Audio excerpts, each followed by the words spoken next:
Salut tout le monde, ça va? Je suis le pasteur Antonio Junior.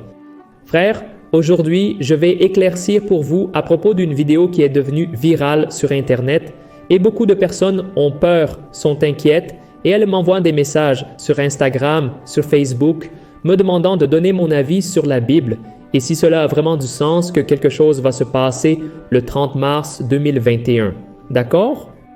Alors, avant de commencer, je veux vous demander de déjà laisser votre like ici, de vous abonner à ma chaîne, parce que tous les jours, frères, j'apporte des messages de foi, je prie pour vous, c'est une bénédiction. Je suis aussi très édifié, parce qu'à mesure que je transmets la parole de Dieu, je la reçois d'abord dans mon cœur.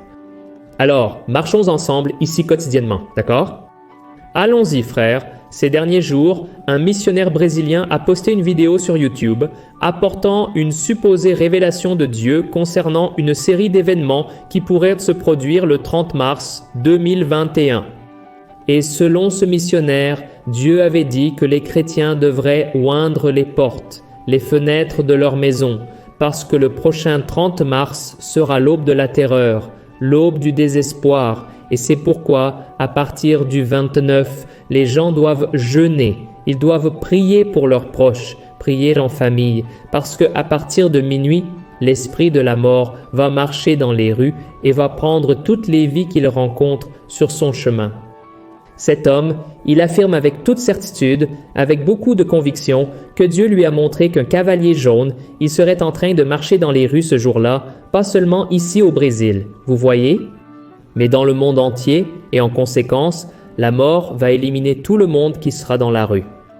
Alors, le nombre d'accidents va beaucoup augmenter, les personnes qui seront en train de marcher tout à coup, elles auront un malaise soudain, tomberont raides dans la rue et mourront. Alors, ceux qui ne respectent pas les ordres de Dieu, ils vont manquer d'air et ils vont être pris par cet esprit maléfique. Frères, ce sera une scène terrible, n'est-ce pas? Selon cette prophétie, des gens vont mourir dans les bars, dans les supermarchés et tout cela, frères, rappelons-le, sera diffusé en direct à la télévision, sur Internet, avec lui. Et il a encore dit qu'aucun fils de Dieu ne doit sortir dans la rue pour que la mort ne le poursuive pas, ne le prenne pas. Et si elle doit sortir, que doit-elle faire? Elle doit oindre ses vêtements pour qu'aucun mal ne lui arrive. Et pendant cette vidéo, n'est-ce pas, j'ai même regardé tout pour pouvoir en discuter avec vous. Il a dit que les millions de vies, n'est-ce pas, des millions de morts d'ailleurs à travers le Covid-19 sont en fait comme un châtiment de Dieu et que Dieu lui avait montré qu'une nouvelle variante du coronavirus allait frapper le Brésil et apporter encore plus de panique en fermant les portes des commerces et en causant de nombreuses morts.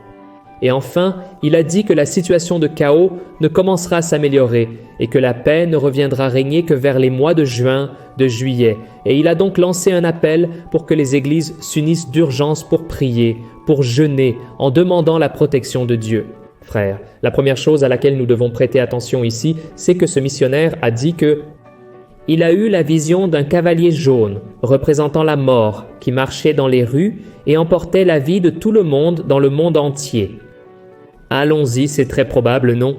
Que ce quatrième cavalier qu'il a cité est le cavalier qui est décrit là dans l'Apocalypse, chapitre 6.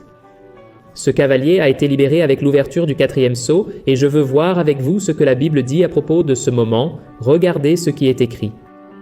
J'ai regardé et devant moi se trouvait un cheval jaune. Son cavalier s'appelait la mort et les enfers le suivaient de près. On lui a donné le pouvoir sur un quart de la terre pour tuer par l'épée, par la famine, par les fléaux et par les bêtes sauvages de la terre. Regardez ça, frères. Il se trouve que nous n'avons pas besoin de savoir beaucoup, n'est-ce pas? Concernant le livre de l'Apocalypse, nous découvrons que les cavaliers ne viendront sur terre et n'apporteront de souffrance au monde qu'après les 3 ans et demi de règne de l'Antéchrist, et personne ne sait quand cela va se produire, n'est-ce pas? Ce n'est qu'après la grande tribulation que Jésus reviendra. Et je veux vous lire ce que Jésus lui-même a dit. Quant au jour et à l'heure, personne ne sait, ni les anges des cieux, ni le Fils, mais seulement le Père. Alors, mes frères, si même Jésus ne savait pas quand serait la date de son retour alors qu'il vivait ici sur terre, qui peut affirmer qu'un événement qui est supposément lié à l'Apocalypse se produirait le 30 mars 2020? Alors, Pour moi, je pense que pour vous aussi, il est très clair que ce n'est pas vrai. Maintenant, supposons que cette prophétie n'ait rien à voir avec la fin des temps et que ce cheval jaune apportant la mort au monde serait un autre cavalier. Est-ce que cela aurait encore du sens? Quand on regarde dans l'Ancien Testament, nous voyons que certains prophètes étaient vraiment très utilisés par Dieu pour apporter des messages de destruction, des messages que Dieu allait apporter le jugement aux nations, aux peuples païens qui ne voulaient pas obéir à la parole de Dieu, mais à chaque fois que Dieu a délivré ce type de prophétie de mort, de destruction, ils ont aussi délivré un message de repentance, demandant aux gens de se réconcilier avec Dieu. Et un exemple très clair de cela est l'exemple de la ville de Ninive. Vous connaissez sûrement. La Bible dit que Dieu a demandé à Jonas d'aller à cet endroit et de prêcher le repentir de ce peuple, parce que leur méchanceté était telle qu'elle est montée jusqu'aux cieux, et si les gens n'obéissaient pas à cet ordre de Dieu, Ninive serait alors détruite en 40 jours. Et qu'est-ce qui s'est passé? Jonas est donc allé chez les Ninivites et ils ont cru, ils se sont repentis et ils ont jeûné, et donc Dieu n'a plus détruit cet endroit. Et cette prétendue prophétie de ce missionnaire n'est pas accompagnée d'un ordre de repentance. Il prêche simplement la mort, la destruction, comme si Dieu était un Dieu tyran, un Dieu sans miséricorde, un Dieu impitoyable. Donc pour moi, cela est loin d'être vrai et conforme à la parole de Dieu également. Et c'est pourquoi le prophète Isaïe a écrit quelque chose qui dit ceci: « Oh, faites attention, le Seigneur attend le moment d'être bon avec vous. Il se lèvera encore pour vous montrer de la compassion, car le Seigneur est un Dieu de justice, comme sont heureux tous ceux qui espèrent en lui. » Alors, frères, Dieu est un Dieu de compassion, pas un Dieu de panique, un Dieu de terreur. Oui, Dieu est justice, mais Dieu attend que les gens se repentent, et Dieu n'a jamais l'intérêt de n'apporter que la peur, n'est-ce pas? Dieu a un intérêt à ce que les gens se convertissent et changent de vie. Amen. Et toutes les prophéties, toutes les paroles de Dieu avaient pour objectif d'ouvrir les yeux des gens pour qu'ils se repentent et changent de vie. Alors, frères, Dieu n'est pas un enfant, Dieu n'est pas méchant, Dieu ne s'amuse pas avec la tragédie, le malheur des gens. Celui qui fait cela est Satan.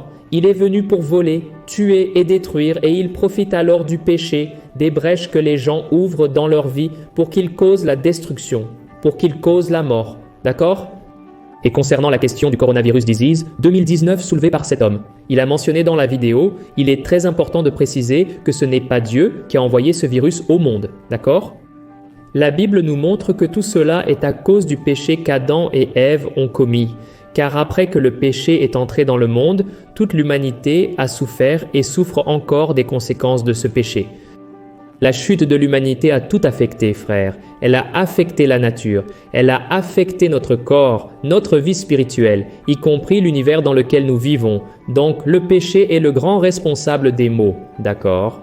Et si Dieu permet tout cela que nous avons vu jusqu'à aujourd'hui, c'est parce que Dieu veut montrer que nous, frères, nous avons une vie très fragile. Nous ne sommes rien sans Dieu. Nous devons nous tourner vers lui, en nous repentant, en cherchant le Seigneur de tout notre cœur. Amen. Dieu ne prend pas plaisir à la douleur, bien que souvent Dieu utilise oui la souffrance pour nous alerter, pour montrer que souvent nous étions sur un chemin sans retour, sur le chemin de la perdition. Alors, Dieu veut ouvrir nos yeux à Jésus pour que nous comprenions que seul Jésus peut nous donner la véritable sécurité. Amen. Mes frères, je veux que quelque chose soit très clair ici.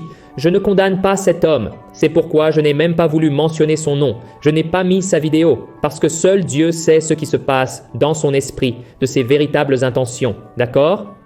Ce que j'essaie de vous dire ici, c'est que nous devons être très prudents avec les théories du complot, avec les fausses prophéties qui ont surgi ici et là. Combien de fois, n'est-ce pas, frères? Avez-vous déjà entendu dire que le monde allait se terminer à une certaine date? Combien de fois les gens ont-ils dit que Jésus allait revenir un certain jour? Que de prédictions de chaos ont déjà été faites? Combien se sont réalisées, frères? Aucune ne s'est réalisée parce que ce genre de choses n'est pas venu et ne viendra jamais de Dieu, d'accord? Mais il faut aussi très clairement que tout est déjà en train de s'aligner pour la venue de l'Antéchrist. La Bible est très claire sur ce point. Il suffit de regarder les événements du monde, on voit la nature se manifester avec des tremblements de terre, des tsunamis, des tempêtes et d'autres phénomènes de plus en plus forts, les guerres, les rumeurs de guerre tout le temps. On dirait qu'une guerre va éclater à tout moment. Les gens meurent beaucoup à cause de la faim, à cause des pestes. L'amour s'est refroidi, n'est-ce pas vrai? Tout cela, frères, sont des signes et Jésus a dit que nous devons être attentifs. Mais même face à tout cela, nous ne devons pas nous inquiéter. Nous devons faire confiance à Dieu, remettre notre vie entre ses mains et chercher quotidiennement à marcher, à suivre les pas du Christ. Et lorsque la prophétie se réalisera vraiment, que notre nom puisse être inscrit dans le livre de la vie, parce que je suis sûr que Dieu nous gardera de l'heure de l'épreuve. Amen. Dieu n'abandonnera pas son peuple. Amen, frère. J'espère que vous avez aimé, j'espère que vous avez compris cette clarification et n'oubliez pas de partager, envoyer dans les groupes WhatsApp à vos proches et continuez à me suivre ici, d'accord? Dieu vous bénisse, une grande étreinte.